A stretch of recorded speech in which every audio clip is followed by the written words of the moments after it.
বিসমিল্লাহির রহমানির রহিম। প্রিয় দেশবাসী, আসসালামু আলাইকুম। গৌরবজনক এই ঐতিহাসিক মুহূর্তে বাংলাদেশের সাহসী ছাত্র জনতাকে বিরচিত অভিনন্দন। হাজারো শহীদের প্রাণের বিনিময় জনতার ঐতিহাসিক এই বিপ্লবের মধ্যে দিয়ে গণহত্যাকারী খুনি হাসিনার পতন হয়েছে, রাহু মুক্ত হয়েছে আমাদের প্রিয় বাংলাদেশ। জনতার বিপ্লবের প্রথম ধাপ চূড়ান্তভাবে সফল হয়েছে। লাখো শহীদের প্রাণের বিনিময়ে অর্জিত বাংলাদেশ কখনো পরাজয় মানতে পারে না। এই ঐতিহাসিক বিপ্লবের মধ্যে দিয়ে আবারও প্রমাণিত হয়েছে, দল মত নির্বিশেষে সকলে ঐক্যবদ্ধ থাকলে এই বাংলাদেশকে কেউ কখনো পরাজিত করতে পারে না, পারবে না। প্রিয় দেশবাসী, বিজয়ের এই ঐতিহাসিক মুহূর্তে আমি আজ সেই সব মায়েদের প্রতি বিনম্র শ্রদ্ধা জানাই, এই গণবিপ্লবে যারা তাদের প্রিয় সন্তানকে হারিয়েছেন। এভাবে গত 15 বছরে ফ্যাসিবাদী শাসনকালে অনেক সন্তান তার প্রিয়তম পিতাকে হারিয়েছেন, অনেক স্ত্রী প্রিয়তম স্বামী হারিয়েছেন। গুম খুন অপহরণ করে অসংখ্য মায়ের বুক খালি করে দেওয়া হয়েছে। আপনাদের সন্তানের শহীদ মৃত্যু, স্বজনদের ত্যাগ, তিতিক্ষায় 2024 সালের 5ই আগস্ট প্রিয় বাংলাদেশ আরেকটি বিজয় দেখেছে। জনতার ঐতিহাসিক বিপ্লব সফল করতে গিয়ে অসংখ্য ছাত্র জনতা আহত হয়েছেন। বাসায়, হাসপাতালে কিংবা ক্লিনিকে চিকিৎসাধীন যন্ত্রণাবিদ্ধ সময়ে সমস্ত ভালোবাসা নিয়ে আপনাদের পাশে আজ সারা বাংলাদেশ।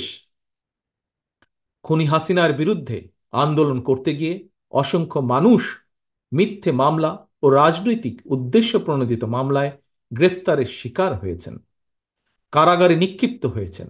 আমি অবিলম্বে তাদের বিরুদ্ধে দায় করা সকল মামলা প্রত্যাহার এবং তাদের কারামুক্তির দাবি জানাচ্ছি।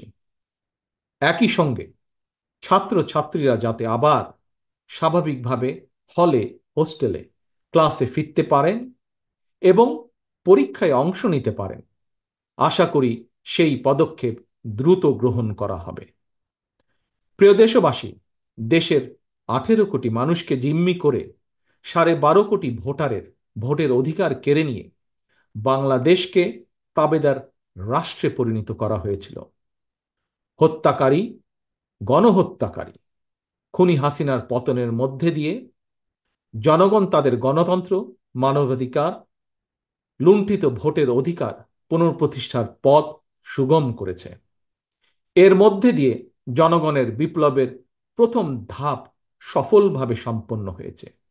এরপর একটি অবাধ সুষ্ঠু নির্বাচনের মধ্য দিয়ে যেদিন দেশের 12 কোটি ভোটার নিরাপদে নিশ্চিন্তে ভোট দিয়ে জনগণের কাছে জবাবদিহিমূলক সরকার প্রতিষ্ঠা করতে পারবে, রাষ্ট্র, সরকার, শাসন প্রশাসনে মুক্তিযুদ্ধের মূল মন্ত্র সাম্য, মানবিক মর্যাদা প্রতিষ্ঠিত করতে পারবে, সর্বোপরি একটি গণতান্ত্রিক বৈষম্যহীন রাষ্ট্র সমাজ গড়তে পারবে, তখনই জনতার ঐতিহাসিক বিপ্লবের চূড়ান্ত সফলতা আসবে।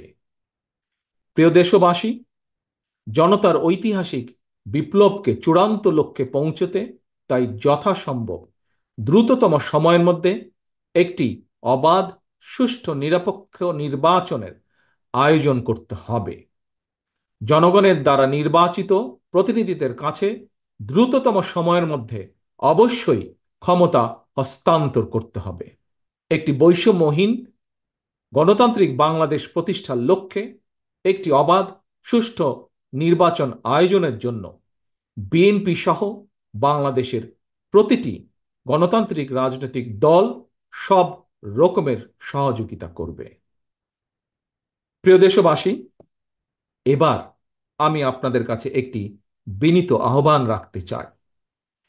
বিজয়ীর কাছে পরাজিতরা নিরাপদ থাকলে বিজয়ের আনন্দ মহিমান্বিত হয়।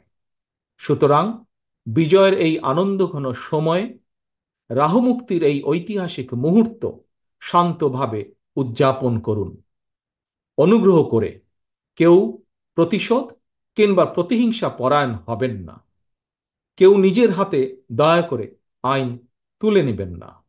অর্জিত বিজয় যাতে লক্ষ্যচ্যুত না হয় সে ব্যাপারে জনগণকে সতর্ক দৃষ্টি রাখতে হবে। 52, 71 কিংবা 90-এর মতন ছাত্র জনতা আবারও একটি বিজয়ের ইতিহাস রচনা করেছে। প্রিয় দেশবাসী, আবারও আপনাদের সকলকে বিরচিত অভিনন্দন। আল্লাহ হাফেজ। বাংলাদেশ জিন্দাবাদ। বাংলাদেশ জাতীয়তাবাদী দল জিন্দাবাদ।